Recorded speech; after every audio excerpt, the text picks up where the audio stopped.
what a historic day. North Korea and the United States meeting for the first time ever.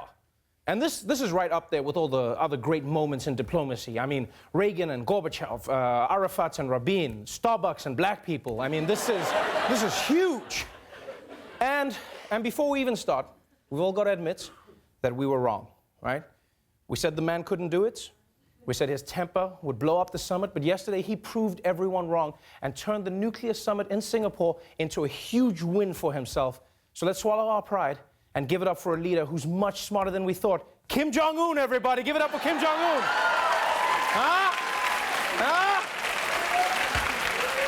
Because, I mean, no, let's be honest, people. This dude crushed it yesterday. I know everyone's focus is going to be on Trump, but this summit belonged to little Kim. He was the belle of the ball. Think about it. The government paid, right? The government of China paid for his private plane. The government of Singapore paid for his hotel. And the president of the United States flew to meet him on his side of the world. This guy was treated like the world's biggest diva. He probably had one of those riders in his contract that said, no green M&Ms in the dressing room.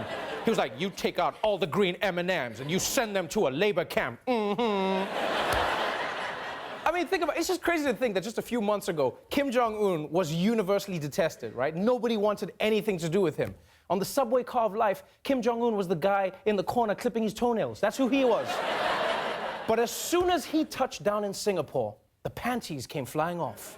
From the Hermit Kingdom to the grand stage, North Korean dictator Kim Jong-un soaking up the Singapore spotlight. I did not expect to see the supreme leader coming by. It was an amazing sight. I couldn't quite believe that this was really happening. On a tour about town Monday night, Kim taking selfies with his host. The ruthless tyrant cheered on by spectators, getting the rock star treatment. Yo, fame turns people into such idiots. Because one minute people are like, did you hear that Kim Jong-un slaughters entire families and imprisons their children? It's one, oh my God, it's him! Kim! Over here, Kim! Can we take a selfie? He looked at me, oh my God, this is the best day of my life. People are screaming for a brutal tyrant like he's the newest member of BTS. Like, except in this world, K-pop stands for killing populations. Like, what are you doing? I mean, even Kim Jong-un is probably surprised by this reaction. He's like, I'm used to screaming, but not happy screaming. What is this? And there was no one in Singapore who wasn't impressed with Kim's famous running bodyguards. Kim creating quite a spectacle, those bodyguards keeping pace alongside his limo handpicked by the dictator. The men chosen for their fitness, martial arts skills, and even their looks. You know, if you need running bodyguards, I understand choosing people for their fitness, but for their looks? Why does he care? Was Kim Jong-un gazing out of the window one time and he was like, ugh, who's that guy? Oh, from now on, hotties only.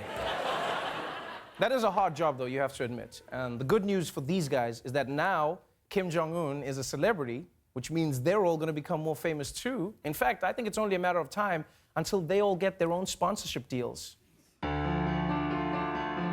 People ask me, why do you run? Why do you train so hard? People ask, why you? I say, because he only picks the fittest and best looking. People ask me, why don't you just ride in a car too?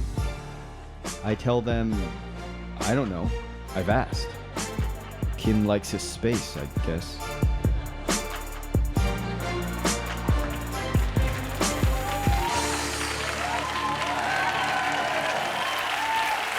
I need to get a pair of those.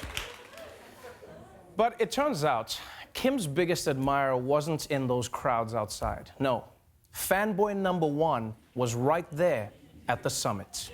Earlier, before their historic sit-down in Singapore, the two leaders sizing each other up with a handshake. Yeah, you heard that right. President Trump said meeting Kim Jong-un was his great honor. I mean, then again, when you've appeared in a McDonald's commercial talking to Grimace, everything seems like an honor. I get it. But this alone is what North Korea has been pining for decades, right? Equal standing with the American president, shaking hands, their flags side by side. Some may have seen that and thought, oh, Trump's being nice for now, but when he gets Kim alone in that negotiation room, he's gonna de-nuke his nuts off. But it turns out only one man lost his nuts in that room. Trump and Kim signed a joint document committing to work towards, quote, complete denuclearization of the Korean Peninsula. The agreement is short on specifics, like whether the denuclearization will be verifiable and irreversible. There's nothing new in this agreement. These are vague assertions from North Korea. The piece of paper that got signed yesterday is frankly weak. I mean, this is not a strong piece of paper. So hold up. Donald Trump flew across the world to Singapore, and all he got was Kim Jong-un saying, "I'll think about giving up my nukes." That's all he got. They could have done that over text. Because you realize Kim didn't commit to anything. He basically Facebook RSVP'd a nuclear deal. That's all he did. And while Kim gave up nothing major, he got the American president to give up a lot more.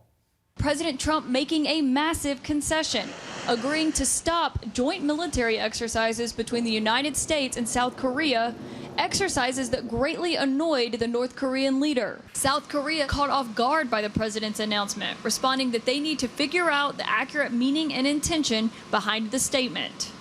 Good luck with that, South Korea. Yeah, good luck. We've been trying to figure out Trump's accurate meaning and intention since the day he stepped off that escalator. Yeah. Like, Mexicans are rapists? Does that mean they're rapists? But this is incredible. Kim Jong-un went up against the world's greatest negotiator, the man who literally hired someone to write the art of the deal, and got him to give up something for nothing. It's almost like Kim Jong-un did a Jedi mind trick on Trump. You know, Trump was like, "Yes, I will stop military exercises. And I will also pick you up from the airport. It'll be fun." Like Kim Jong-un, he owned this summit so hard. By the end, he'd even turned the leader of the free world into his personal hype man. Kim Jong-un, as you know, has killed family members, has starved his own people. Why are you so comfortable calling him very talented? Well, he is very talented. Anybody that takes over a situation like he did at 26 years of age and is able to run it and run it tough. Kim is a brutal dictator. He runs a police state, forced starvation, labor camps. He's assassinating members of his own family. How do you trust a killer like that? His country does love him. His people, you see the fervor. They have a great fervor. I think they're going to end up with a very strong country, and a country which has people that they're so hardworking, so industrious. So you saw people enslaved in labor camps and you thought, man, these people love their jobs.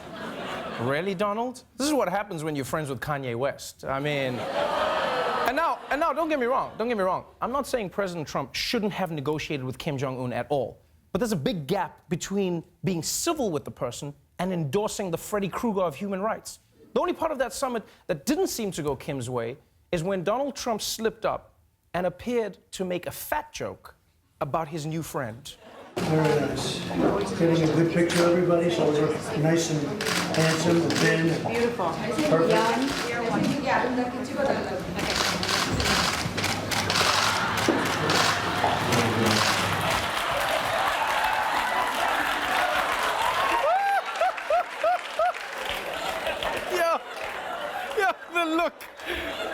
The look on Kim Jong-un's face is like a scene out of The Office. Like, you can see he's thinking, make him look thin. You mean I'm not thin? Why didn't anyone tell me? Was it the death camps? Why didn't you tell me? And I guess from Trump's perspective, this is what he got out of the whole summit. Yeah, when he gets back to the White House, his people are going to be like, "Mr. President, you sold America down the river." And he'll be like, "Yeah, but did you see that fat joke? Worth it."